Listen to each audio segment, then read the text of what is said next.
అశోక్ గజపతిరాజుపై మండిపడ్డారు శాసనమండలి ప్రతిపక్ష నేత బొత్స సత్యనారాయణ. రిషికొండ భవనాలను మెంటల్ హాస్పిటల్ చేయాలని అన్నారంటే అశోక్ గజపతిరాజు మానసిక పరిస్థితి ఏంటో అర్థమవుతుందన్నారు. అలాంటి వాళ్ళను మెంటల్ హాస్పిటల్లో పెట్టాలని విమర్శించారు. అశోక్ గజపతిరాజుకు అహంకారం అనేది పుట్టుకతోనే వచ్చిందన్నారు బొత్స సత్యనారాయణ. ఆయన మా ఊరు రాజు గారు గవర్నర్ వచ్చింది, ఇప్పుడు ఏదో గౌరవంగా అందరం హర్షించాము.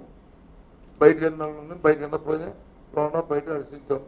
అప్పుడు వచ్చింది మా మొదటి వ్యక్తి మా ప్రాంతం నుంచి గవర్నర్గా అయ్యాడని చెప్పి మా ఊరు నుంచి అక్కడ పుట్టాం కాబట్టి మా ఊరు అంటే ఇదంతా మా ఊరు. ఇక్కడ హరిబాబు గారు ఉన్నా ఆయన విజయనగరం నుంచి అయ్యాడని హర్షించాము.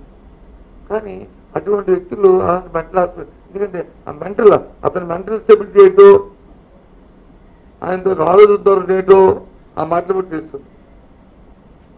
అంటే ఈ కూటమి ప్రభుత్వం ఎలాంటి వాళ్ళకి గవర్నర్ పదవి ఇచ్చింది అనేది, ఎంత మెంటల్ స్టెబిలిటీ ఇచ్చింది అనేదానికి ఇస్తుంది. ఆయనే ముందు పెట్టాలి మెంటల్ హాస్పిటల్. ఎందుకంటే అటువంటి వ్యక్తులు గవర్నర్ పదవి వచ్చిన తర్వాత ఉందతనం లేకుండా రాజకీయ ఆలోచనతో, రాజకీయ దుర్బుద్ధితో, రాజకీయ కోణంలో మాట్లాడిన వ్యక్తులను ఆళ్ళు పెట్టాలి.